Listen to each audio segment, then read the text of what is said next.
and tells me to get the out. In Hollywood, only few filmmakers have been able to match the remarkable creativity of Steven Spielberg. With a career spanning decades, Spielberg has consistently left everyone impressed with his unique ability to craft compelling stories, identify talents, push cinematic boundaries, and connect with audiences on a massive scale. All the scenes between Charles Laughton and Peter Ustinov. I think that was a duel without swords. Having worked with countless actors, Spielberg has been exposed to the good, the bad, and the ugly, and at 77, he finally reveals 6 actors that he hated the most. Starting with number 6, Julia Roberts. Steven Spielberg, I find quite confused in his recollection of me. Roberts broke into Hollywood at a very young age, and in no distant time, she became such a screen delight that everyone desired to have on their screen. Of being included in a group with Joan Allen. As an epitome of not just beauty but also talent, she was highly sought after by filmmakers who could not miss out on the chance of working with her. Roberts' combination of charisma, acting skill, and box office draw made her a coveted choice for many directors and producers, including Spielberg. Hand to God, not a thing I read about that was truthful, and it really hurt my feelings, because not only did it make me sound mean. While casting for 1991 fantasy film titled Hook, Spielberg believed that there was no better actor to interpret the role of Tinkerbell in the film other than Roberts, and so he took the decision to cast her for the role, a decision he later regretted ever making. Spielberg foresaw a collaboration with Roberts that will be smooth, but far from smooth, their collaboration became more of a fight than what he had expected, almost frustrating the project. Prior to working with Spielberg, Roberts had shown good working relationships in her collaborations, however, that track record had a lapse on the set of Hook. 23-year-old Roberts arrived on Spielberg's set during one of the most tumultuous periods of her personal life. Her very public breakup with Kiefer Sutherland, which happened just days before their planned wedding, created a media frenzy that followed her onto the set. You see, I'd love to say, I intended that and I realized that was my mother and father, but not until this moment. Having seen similar incidents happen to other actors over the years, Spielberg expected that Roberts would be able to keep her personal issues from affecting her professional duties, but that did not happen. This personal turmoil inevitably affected her professional demeanor and work performance in ways that no one had foresaw, including Spielberg. The tension manifested in various ways throughout production. Roberts reportedly had difficulty maintaining the light, whimsical energy required for her fairy character while dealing with her emotional state.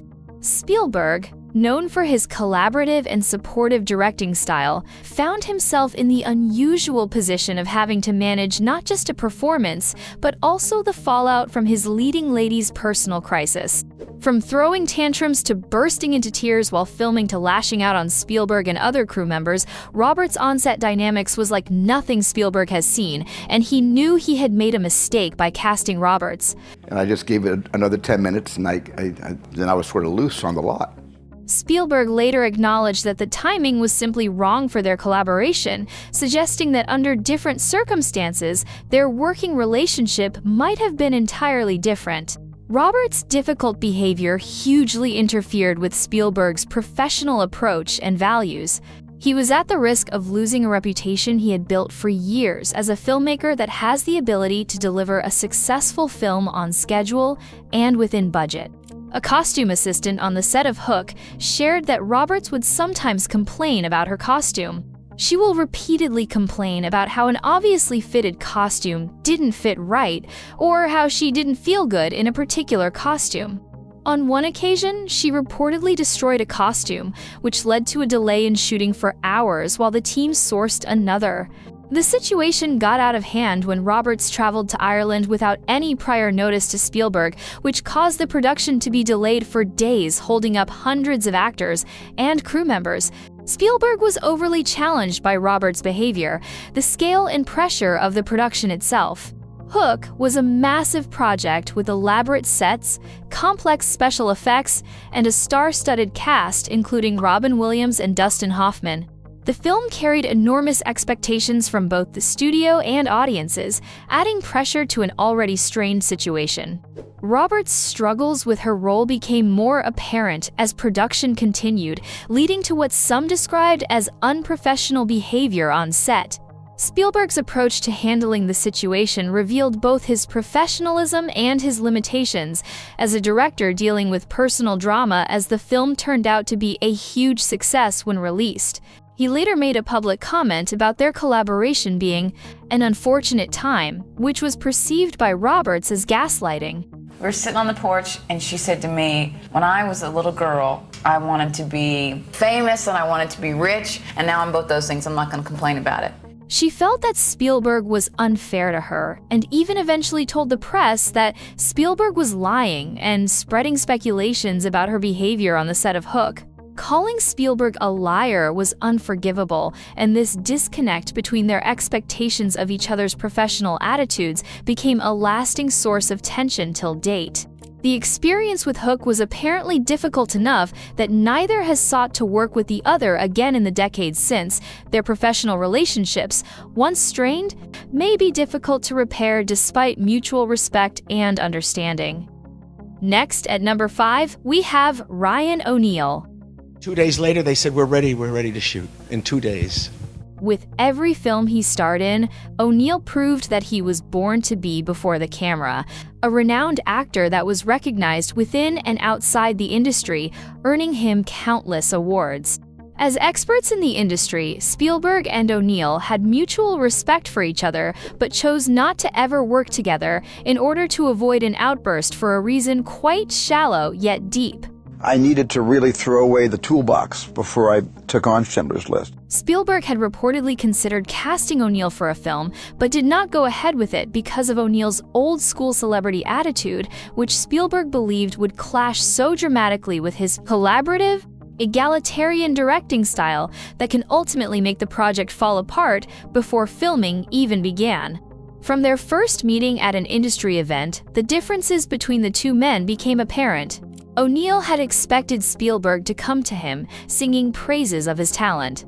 Instead, Spielberg arrived with his usual casual demeanor, ready to move on to the next actor standing beside O'Neal. He didn't want to hire her yet, he just wanted to see her. I said, well, she's in Arizona. He said, well, bring her here for a day. As an A-list movie star who was overly stuck in his celebrity status and prided in it, simple things as telling an upcoming actor to sit down with O'Neal was forbidden, and Spielberg was one to suggest actors sit down together to go through the character's motivation, treating it as a collaborative process rather than a star being given direction. Some crew members that had worked with O'Neal reported that tension escalated during pre-production meetings for a film when O'Neal began making demands that the producer found antiquated and offensive. O'Neal insisted on a custom trailer twice the size of his co-stars, demanded a personal chef, and expected the crew to address him as Mr. O'Neal rather than by his first name. Spielberg, who prided himself on creating inclusive sets where everyone from the lead actors to the grips were treated with equal respect, saw these known attitudes as a red flag about O'Neal's character and work ethic. O'Neal's playboy personality revealed even deeper philosophical differences. He was notorious for flirting with both actresses and female crew members on set, and would usually strain relationships between women on set, interfering with the working atmosphere while production was ongoing. O'Neal was a handful that Spielberg just couldn't accept. Their differences were subprime yet deep enough to hinder any collaboration as long as Spielberg is involved. Next one at number 4, Sean Young. And he never called me once, so I figure that I guess the quote is true. I guess he really does. Popularly known for her unique interpretation of science fiction characters, which brought her to the limelight, Young has starred in more than 100 films, usually playing lead roles like Wall Street and No Way Out. When Steven Spielberg first met with Young, what neither anticipated was how fundamentally different their approaches to filmmaking would prove to be, creating an unbridgeable gap that would ultimately prevent their collaboration from ever moving forward. It was reportedly at the point of casting for a film that Spielberg realized that working with Young would not be possible. During the initial casting discussion at Spielberg's Amblin Entertainment offices, while actors were considered for roles, some crew members who had worked with Young narrated that she would usually arrive with a heavily annotated script filled with detailed character notes and questions about backstory that went far beyond what was written on the page. It was totally Catwoman of me. He just didn't get it, you know? She was also known to launch into an intense discussion about the character's childhood trauma and how these elements would inform every gesture and line delivery. Spielberg, accustomed to working with actors who trusted his vision and could adapt quickly to his directing style, found Young's approach overly analytical and potentially restrictive to the spontaneous moments that often made his films special. It can have damaging or difficult. To make things worse, Young's rehearsal demands became the central point of contention that did not align with Spielberg's approach. She insisted on intensive rehearsal before filming could begin. Young explained that she could not simply turn on a performance without this deep preparation, arguing that the audience deserved nothing less than complete authenticity. For Spielberg, who had built his career on efficiency and intuitive filmmaking, he preferred to work with actors who could find their characters through the process of filming itself, allowing for organic discoveries that could not be planned in advance. His biggest concern was that Young's extensive rehearsal process would lock the performance into predetermined choices, eliminating the possibility of those magical moments that occurred when actors responded naturally to unexpected circumstances on set. Spielberg had always believed that over-rehearsing could drain the life out of a performance, making it feel calculated rather than lived in. He had always found that his best work came from actors who could react honestly to the circumstances he created on set, rather than those who came in with every choice predetermined. Spielberg worried that Young's method would create a rigid performance that could not adapt to the creative discoveries that inevitably occurred during production. While Young had always expressed her respect for Spielberg's work, she also shared that she could not compromise on her preparation methods, which she saw as essential to her craft. Spielberg, for his part, acknowledged Young's talent and dedication, but explained that their working styles were simply incompatible. He had learned over decades of filmmaking that his best work came from maintaining a sense of spontaneity and discovery that Young's method would eliminate. That's not all. Spielberg also worried that accommodating one actor's extensive rehearsal demands would create unrealistic expectations for future collaborations and potentially alienate other performers who worked differently. Spielberg made it clear that refusing to collaborate with Young was not a judgment of Young's abilities, but rather a recognition that their creative processes were fundamentally at odds, and he also cannot compromise his professional standards for her. The impossibility of their potential collaboration became a topic of discussion throughout Hollywood, with industry insiders debating the merits of both approaches till date. In the view of some Hollywood insiders, Young was too full of herself, and Spielberg despised actors like that. Number 3. Christian Bale. In the midst of you, it's such an honor. David O. Russell, what a great spirit, on the set. Started as a child actor and grew into a prominent screen star before the camera.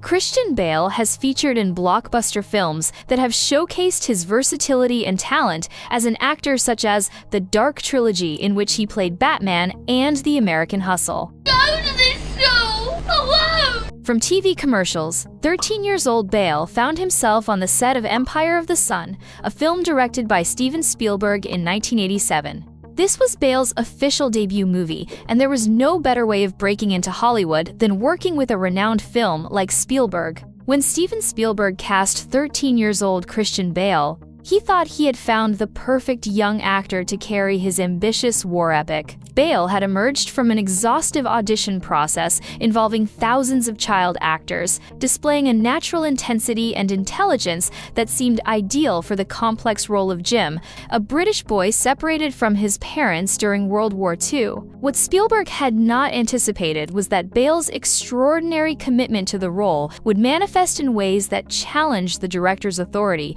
and created unprecedented tensions on what was supposed to be disciplined, professional set. The first signs of trouble emerged during the initial weeks of filming, when Bale began questioning Spielberg's direction in ways that went far beyond typical child actor behavior. Unlike other young performers who followed instructions without question, Bale had developed his own interpretation of Jim's character and was not shy about expressing disagreement when he felt the director's vision conflicted with his understanding of the role. During one particularly difficult scene where Jim witnesses Japanese soldiers, Bale insisted that his character would not react with simple fear but would be curious and fascinated, leading to a 20-minute discussion that held up the entire production while the young actor defended his interpretation. Bale's defiant nature became more pronounced as filming progressed, particularly when it came to the emotional demands of the role. I might just try and put myself in the character's shoes, so you become the character. Spielberg,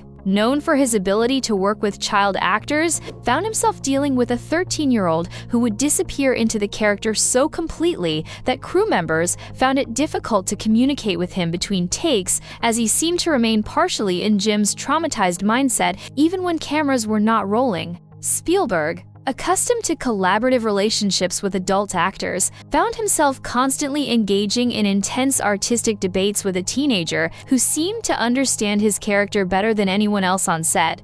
It was really exhausting. A cinematographer witnessed what became known as the trailer incident, when Bale locked himself in his dressing room for 2 hours after disagreeing with Spielberg's direction for a particular scene. He described seeing Spielberg standing outside the trailer, talking to Bale through the door like a parent trying to coax a stubborn child. The resolution of their conflicts often came through compromise, with Spielberg learning to incorporate Bale's insights, while the young actor gradually learned to trust the director's broader vision. However, the process was exhausting for everyone involved and tested Spielberg's patience. Something that when, I'm closing my eyes for the last time, I want to look and say. The aftermath of the production left both Spielberg with complex feelings about their collaboration. Spielberg later admitted that working with Bale was great, considering that he did great at interpreting the character, even though working with him, again, will be difficult. Moving on, number 2, Shia LaBeouf. I see this dude who comes up, and I don't know this guy, but he comes up to me, he says, "Hey, Shia, hey, man." The professional relationship between Shia LaBeouf and Steven Spielberg during production of The Kingdom of the Crystal Skull was marked by fundamental differences in their approaches to filmmaking that created lasting tensions. LaBeouf, who had grown up idolizing Spielberg's work, came to the project expecting an intimate, collaborative, artistic experience with one of cinema's greatest directors. Instead, he encountered what he perceived as a highly systematized, corporate approach to filmmaking that left little room for the kind of method-driven exploration he had hoped for. We get back home and it's like, whoa, hey, listen, something changed. LaBeouf was reportedly disappointed after meeting Steven Spielberg for their 1,790M movie together, despite idolizing the filmmaker for years. The reason for their conflict centered on LaBeouf's contemporary acting methods clashing with Spielberg's traditional directorial style. LaBeouf was known for his intense method acting approach. However, Spielberg's approach on the big-budget Indiana Jones sequel was necessarily more structured and efficient, focused on delivering spectacular action sequences on schedule rather than deep character exploration. You gotta start doing stuff so you believe it, and that was just some of the stuff that I felt was needed. This fundamental mismatch in expectations created friction throughout the production. The situation became publicly damaging when LaBeouf extended his criticism beyond his own performance to include Spielberg's direction during an interview. LaBeouf included director Steven Spielberg in his criticism, saying that Spielberg also dropped the ball in the execution of the film, pointing to particular scenes. This public criticism crossed a significant line in Hollywood protocol, where actors typically avoid publicly criticizing directors, especially legendary figures like Spielberg. LaBeouf's willingness to publicly blame Spielberg for the film's shortcomings reflected the depth of his professional disappointment and his belief that the director's traditional approach had failed the material. For Spielberg, this was totally unacceptable. For number 1, we have Megan Fox. The Transformers where you're just running and screaming and diving from bombs all day. At the peak of her stardom, Fox was one of the very few actors described as hot. Beyond her appearance and charisma, Fox's character interpretation in films were nothing short of hot, and this was exactly the case when she starred in Transformers. Starring as Michaela Baines in Transformers remains Fox's most well-received performances in her career.